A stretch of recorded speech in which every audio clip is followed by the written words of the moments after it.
Here we go, here we go, here we go, here we go. This is it. This is Top Flight Time Machine. I am Andy Hotbody Dawson. Pow, pow, pow.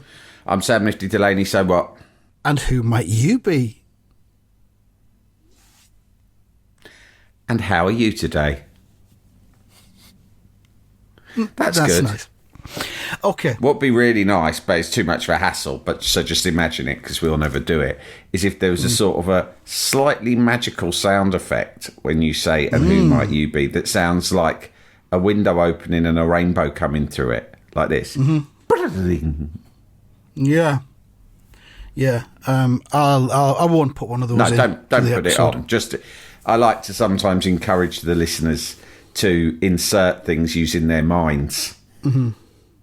One time my mum was reading my nephew a story when he was young. I think he was like, I don't know, like maybe 6 or something. She was reading him a story and she was halfway through reading it in a very over-the-top way, you know, doing the voices, blah, blah.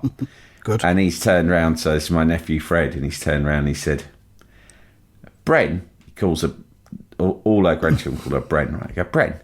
She goes, yeah. He goes, do you ever do that type of reading where it's just, you know, quiet in your head?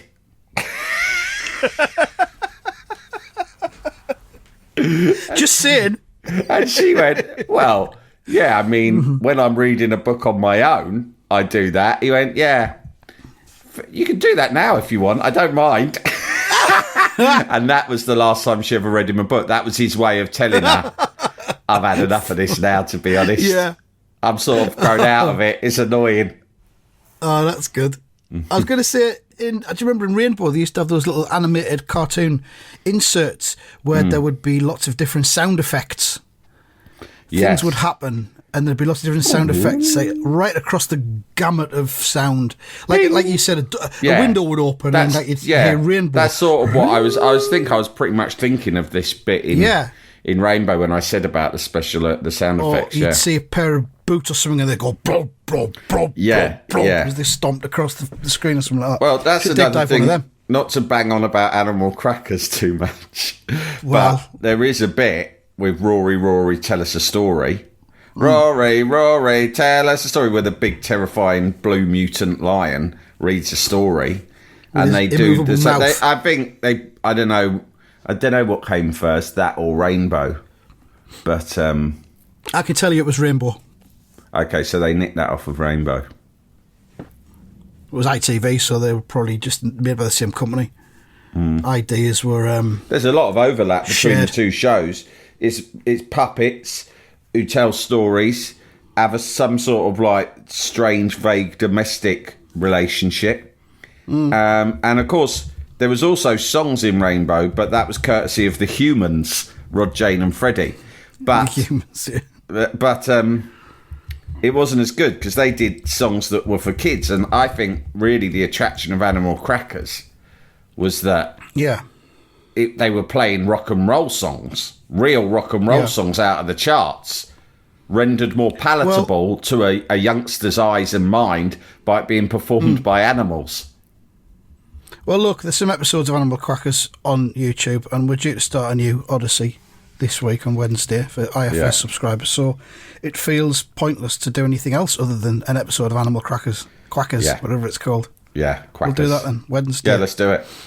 Sign up, subscribe, or perish. Before we get any further, Michael Parkinson. Dead.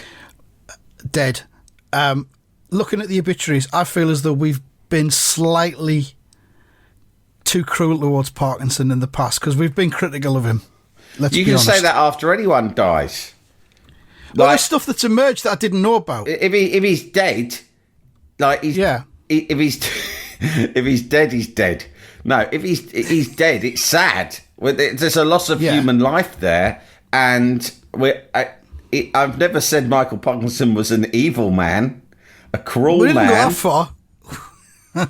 Like, it's a shame that he's dead. We can't start revisiting all of the things. All I ever said about Parky was he's very pompous. Yeah. And remember, I had a run-in with him on air, and he was pompous towards me. That's what stems from it, yeah. And I won't. But it wasn't just that, although that was obviously the main thing, right? I bore a grudge, but he, yeah, I mean, it's a bit like, people go, Parky was so great because he made it wasn't about him. It was about asking questions of famous people. But I actually think that he revelled in being pally with the people that he was interviewing, and for years gave interviews about how he was mates with Muhammad Ali and Billy Connolly. Right. Well, yeah, after the chat show had finished, of course.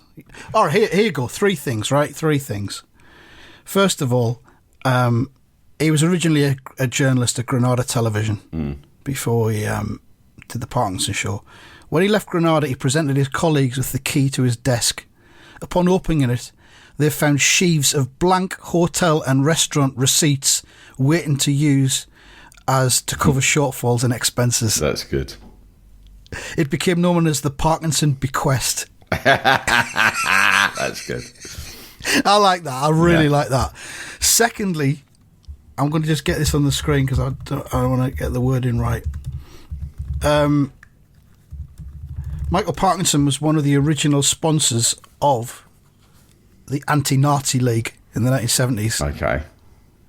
He did that. He helped set that up alongside other people such as Brian Clough. And there was some others. Oh, fuck. You know nowadays, right?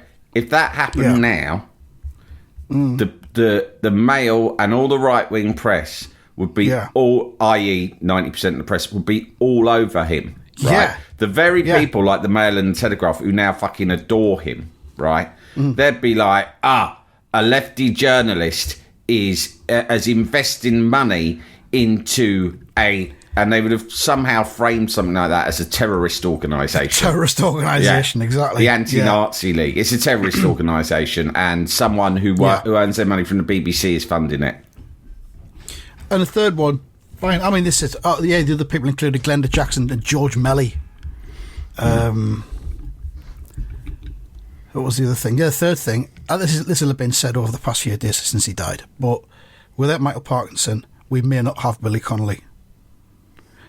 There's an alternative universe where Michael Parkinson doesn't invite Billy Connolly onto his Saturday night chat show, and Billy Connolly continues to be a really well-known comedian in Scotland. Or folk singer. Is it that appearance that launched him sort of into the next stratosphere? Connolly couldn't get on the telly because his act was so sweary. Right. Parkinson put him on the show. This used to be on Saturday night at like 10:30. Yeah. Kind of after Match of the Day or just before Match of the Day. So there's an alternative universe where Billy Connolly gets nowhere other than the club scene in Scotland, Glasgow. Yeah.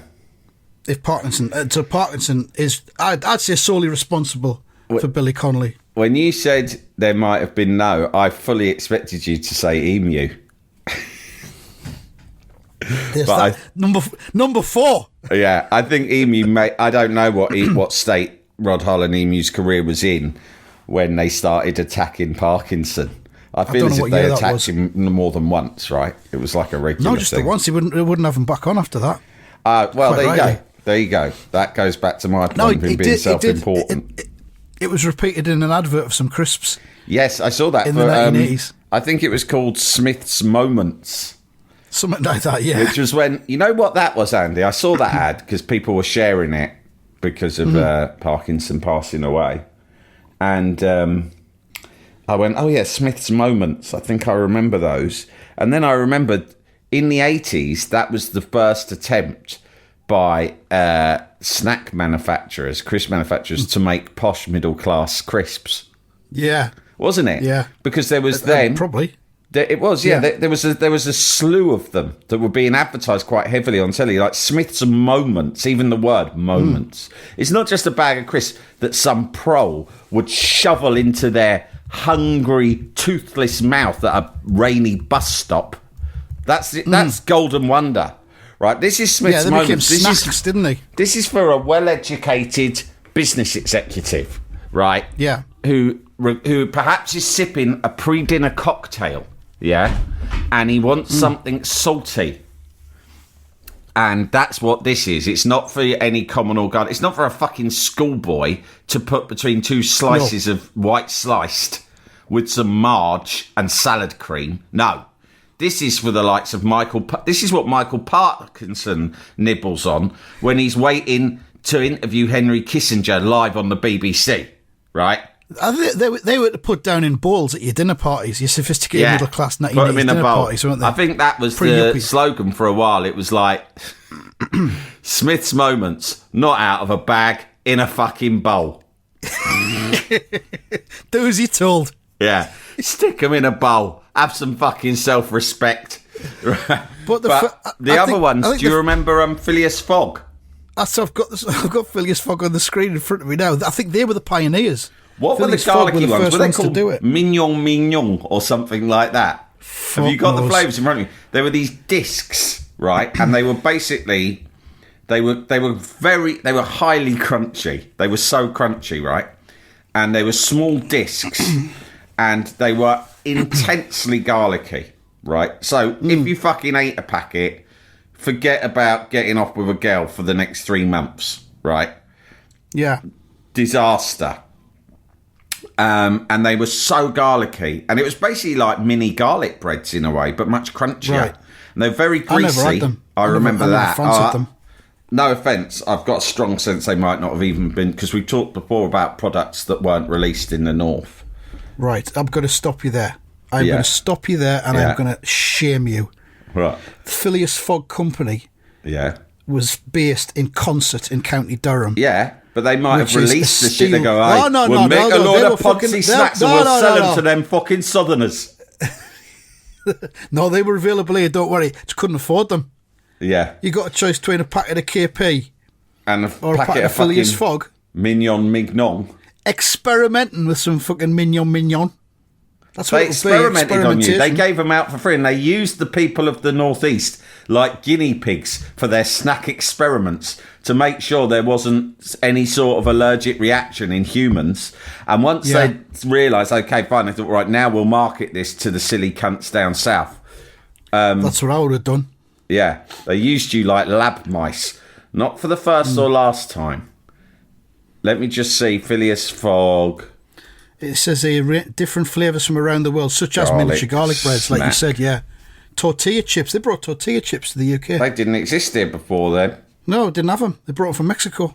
Oh my God, mate. There's a TV ad here from 1991. Phileas Fogg himself and his balloon. Garlic crouton snacks advert. Brackets, as if that wasn't enough for you already. Phileas Fogg garlic crouton snacks advert. Brackets. Cleo Rockus, 1991. Oh! Yeah, now you're fucking listening. And this is something that we only very occasionally do, but I'm going to do it now. I'm going to watch it live. The men of the Desert Legion. I remember it straight away.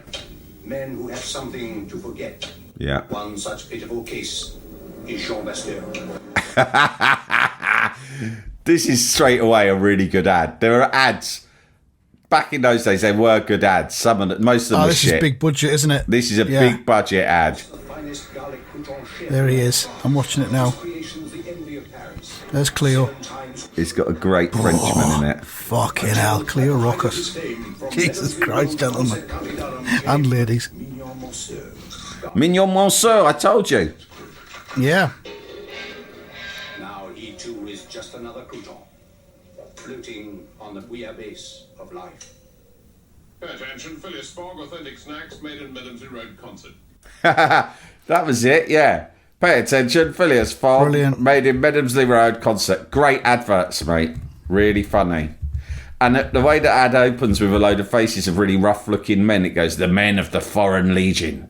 Men all with stories to tell. I mean, imagine an ad opening like that now. Just like you're launching into a 30-second mini fucking epic here with a full beginning, middle and end, and Cleo Rockus is in it as well, for good measure. That's a bit of fairy dust. That's what the ad man would have said. He's going, and to sprinkle a little bit of something for the dads on top, we're casting Cleo Rockus as the bird in the last scene. That's something for that. One thing I've learned in my advertising career is always include something for the dads. I call it, we've got a code for it in the agency, right? SFD, something for the dads. Wasn't it as well? the voiceover at the end there, the short voiceover of Jeffrey Palmer. Oh, yeah. Brilliant. He must be long dead now, but what a great voiceover. I'd book him for everything. Oh, yeah, he's gone. Must have. And there's some globe play at the end, which, of course, is one of our favourite things. We actually haven't done globe play in a while. Yeah. Plus, as well, the Moments thing that Michael Parkinson advertised with Emu, which is what we got onto originally, it said something like they had a crispy outer coating and soft cheese in the middle, which I think makes them dreamies that you give cats, aren't they? Is that what dreamies are? In the end, I think that they had to do one of those mass product recalls. They shrunk them down and sold them as dreamies. Because they found out that they were dangerous to humans. But they were, well, we got to do something. We've got a ton of the cunts now. Hey, maybe they'll work on cats. I'll give them to my cat. He's fine. He'll eat out though, that cunt. Yeah. They've remarketed them to fucking cats. Have you ever been tempted to eat a dreamy?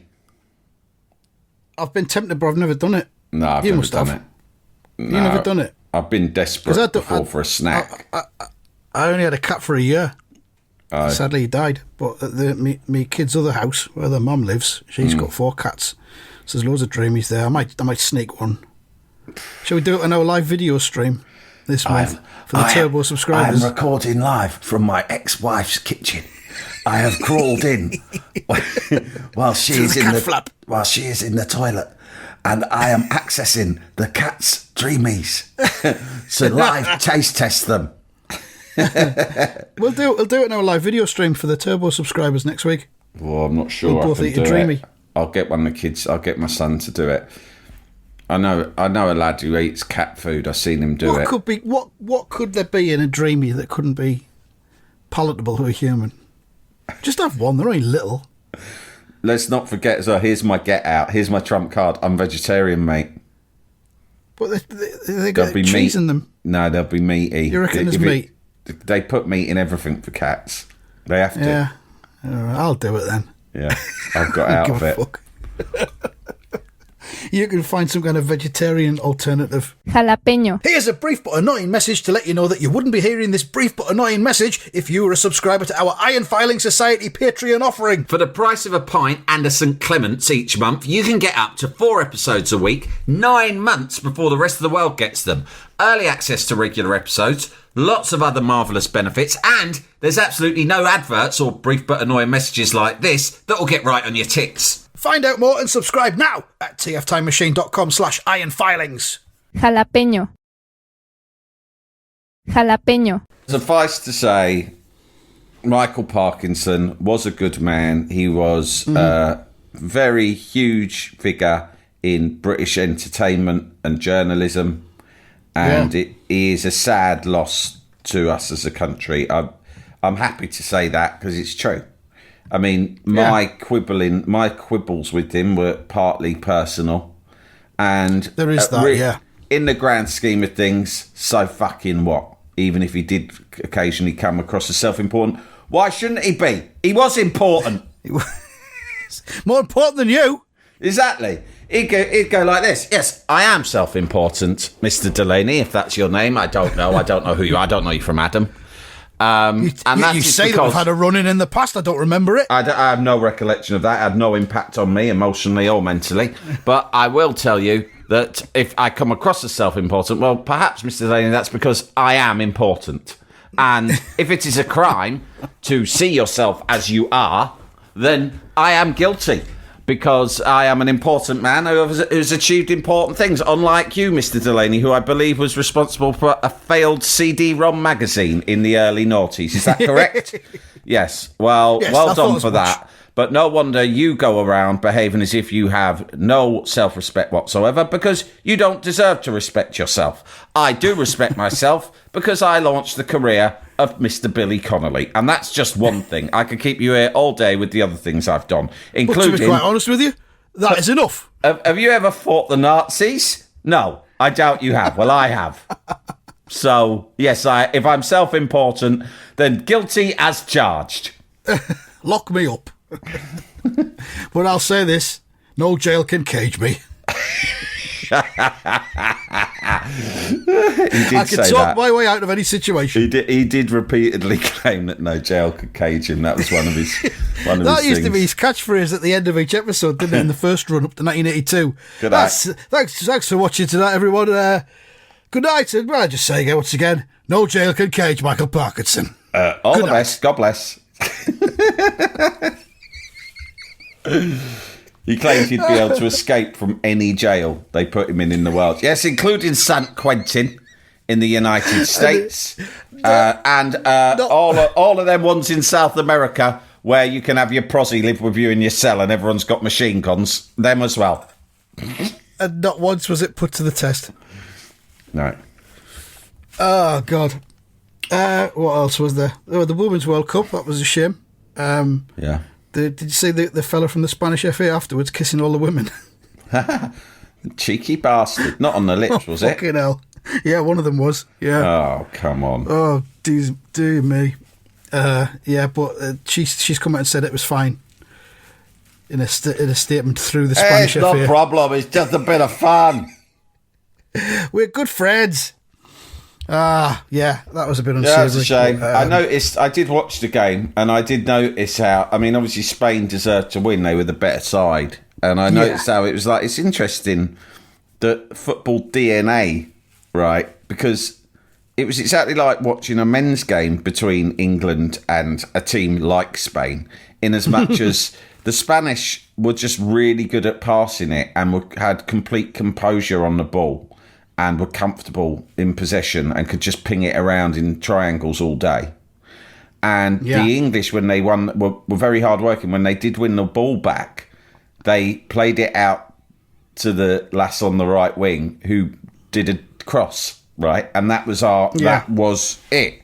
And I'm not, obviously they're a very good team or they wouldn't have got to the final or won the Euros. But what I'm saying is, it's interesting that whether it be the men's game or the women's game, the sort of the football culture of the sides remain the same. So there's just something, I don't know, maybe something in the water. Yeah. Well, I guess it's global, yeah. I mean, the Brazil women's team, I've not seen them, but I would imagine they play like the Brazilian Samba style. Yeah. The Uruguayans are dead dirty. No, not like that, Andy. I just mean that they do lots of tackles and stuff. Yeah, really aggressive. Yeah. Physical. Aggressive Uruguayans. Oh. Anyway, that's that covered. What else? Oh, you were going to tell us some stuff about your little trip away last week, I think. Yeah, I went to Ireland. What were some good things that happened there? I tell you what, go on a fucking bus tour of Belfast and it's hilarious. Well, it's not, because there's sad things. But the dry humour of the Belfastian, I don't know if that's what you call people from Belfast, is amazing. Because the driver's doing the fucking commentary. And I stayed, it was a hop on, hop off. But I stayed on for the whole thing. Me and then got on at the beginning and didn't get, and then we waited for it to do the whole circuit. Yeah. And it's great because he goes, and just along there, funny little story about, like for instance, you go, during the peace talks, Bill Clinton came over to Belfast and met Mr. Jerry Adams on the doorstep of the bakers over there, which was called Monica's Baps. And Mr. Jerry Adams said to him, Mr. Clinton, it's lovely to see you here on top of Monica's Baps. To which Mr. Clinton replied, I had no sexual relations with that woman. Fucking hell. Right. And I'm like laughing. And then he'll just suddenly go, and on your right coming up here, you'll see the scene. You'll see the scene in which, sadly, the first wee child to be shot dead during the Troubles is just here on your right. But there was no break or shift or gear change in tone between the gags and the tales of massive tragedy and sadness. Yeah. And I suppose that's what might happen to you if you've grown up in a war-torn country. I guess so, you become desensitised. There's a black humour. But it was entertaining and sad in equal measure. So I enjoyed that a lot. But I tell you this, we went to Newry, which was my family's town, which I'd shamefully never been to. So we went there and had a good day there. And then we went to Dublin. And I used to go to Dublin all the time, especially actually when I ran the CD-ROM magazine.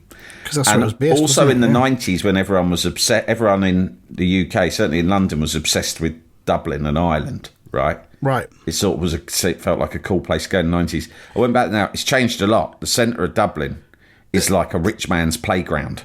Like, really? to an even greater extent than the centre of London. There was a lot of Irish theme pubs sprung up around the land, around Britain. Yeah, O'Neill's. We had them up here as well. Yeah. Everyone just got really into being Irish. Might have been on the back of Jack Charlton in the Republic of Ireland. There was that. There was the Cause, of course. Of course, the Cause. Yeah. Of course. And so, yeah, it feels now. I went there a lot when I worked for that Irish company and various other times. But I hadn't been there for a few years, and the centre of Dublin, I don't doubt that there's, Dublin's a big place. There's lots of like poverty and crime and all sorts, but the fucking centre of it, like so many cities now, just a fucking rich man's playground. I mean, it's like being in downtown Manhattan. It's just one hipster bar and restaurant after another. Not that I'm criticising it, but it's just amazing when you used to go to a city a lot, and then you're not there for a few years. You go back and you see quite a radical change. But the best thing about Dublin, which I'd never done before, and here is my recommendation of the week, Dublin Zoo is the best fucking zoo I have ever been to. Right. It is fucking knockout. We went there on Thursday morning. We got there pretty early, and it was fairly drizzly, but not too bad. But what that meant was there wasn't too many people there. So we got there, and it's fucking huge. It's in the middle of Phoenix Park, but once you're inside the zoo, you have to walk through the park to get to it, and it's plonked in the middle of the park. So once you're in there's something a bit special about a Drizzly Zoo. Yes, isn't there? There is. There's something. Not full on there's rain, something sort but just of a little bit of poetic drizzle about it, right? Yeah. It was warmish, but there was a little bit of drizzle. The animals were fine. They seemed perfectly all right. They were all out. That was the other thing. I thought, I wonder if they're just going to think, fuck this, I'm not getting up in this fucking weather. I'm fucking staying in my artificial cave that they built me, right? No. We got there, me and Len. Within 5 minutes, bang, we've seen a man and a woman fucking lion, right? A Doris lion and a geezer lion. First thing we saw, straight in. Like, that's the best bit usually, isn't it? Yeah. No, we didn't wait till last. We got in. There's your lions right there. Right there, look. That's good, a man one yeah. and a Doris one, right? Yeah. They were just bowling around. You've got to walk 3/4 of a mile. They're right at the back of the compound. And they'll probably just be hiding. And you probably won't see them. Probably won't see them. Not these cunts. They were right there. Hello there. You come to see the lions, have you? Well, here we are, you cunt.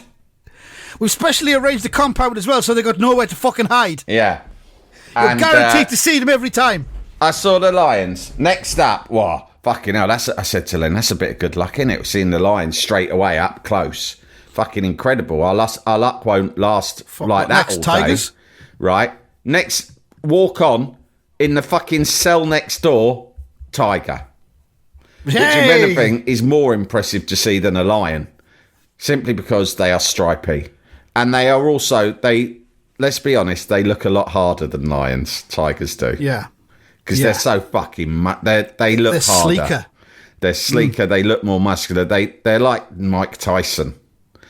And so the tiger was there straight away. That's right. I'm a fucking tiger. Impressed by the lions, were you? Well, those dreary cunts. Have you seen their coats? I'll show you my muscles. It looks like fucking beige carpet, their coat. You seen mine? It's fucking stripes, you cunt. Right? So we saw the tiger second. Imagine that, second. Then we heard this racket up in the trees. And I went, what? I wonder what's making that. I can't work out whether it's a bird or a chimp. And Len went, no, it's them school kids we walked in with. I said, no, it's fucking not.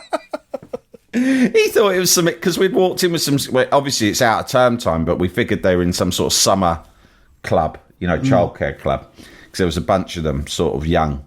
and he thought it was the kids. Turned out to be the gibbons. Right, and there was these two gibbons up in a tree having a massive row. This was the third thing we saw, a row between two gibbons up really high in a tree, going mental at each other, just screaming and shouting phrases like they were having a domestic. It was like they were, and I'm like, we've only been here 20 minutes, Len, and we've seen, genuinely, three of the most extraordinary sights you or I have or ever will see in our lives.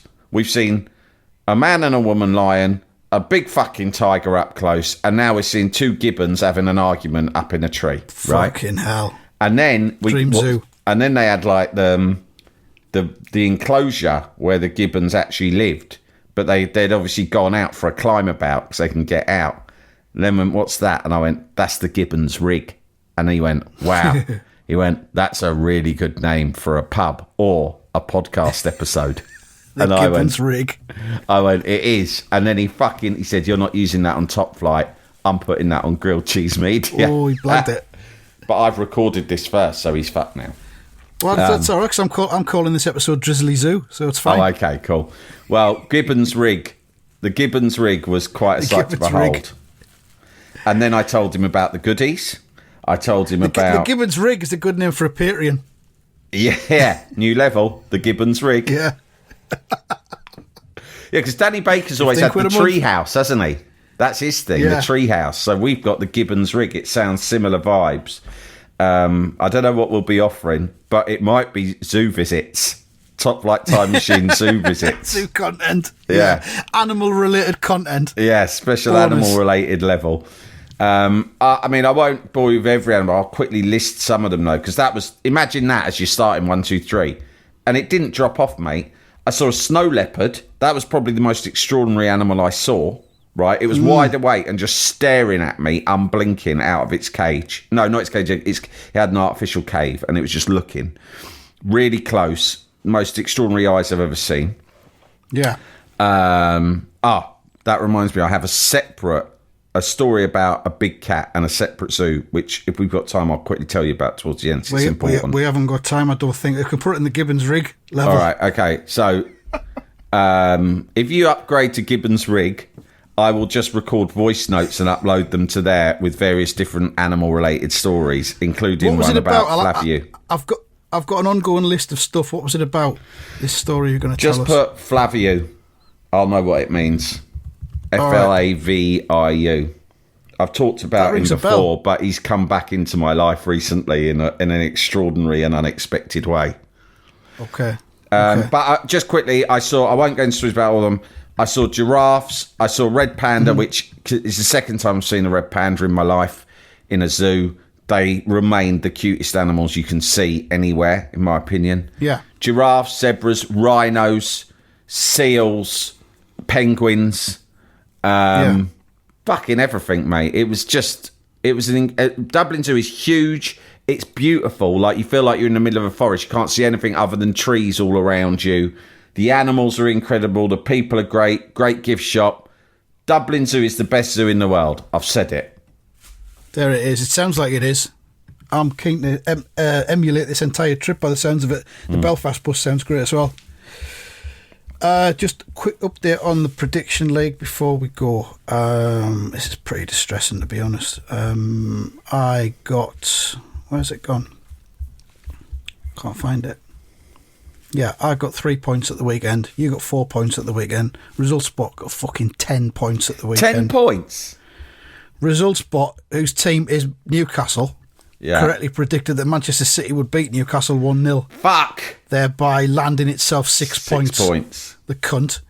And everything else was a home win. So it got 1 point for each of them. So 10 points. So Results Spot's on 13. You're on 9. I'm on 8. Right. So the alarm bells are sounding already, Sam. Has he ever won before? He's never won before. I think in all seasons we do it, I've won once. He hasn't. I think you've won, 3 times? Something like that. I think I've won the last 2. We'd have shut it down if he'd won one. Yeah. Without him fucking shut down. So there you go. Back throughout the week on IFS, if you're a subscriber of that, we're doing... The Melchester Odyssey will be going out tomorrow on Tuesday this week because we talk about something in it that we're then going to do as a history box on Thursday. So that's the reason why we're switching them over. So I'll not tell you what that is, but it'll be good. And also, we'll do Animal Quackers Odyssey starting on Wednesday. Why the fuck not? One of them episodes. All right, there we go. And we might well launch the Gibbons Rig tier with bonus animal-related content every month. It feels right. Animal fans only. Yeah. Thanks for listening, and goodbye. Goodbye, everyone.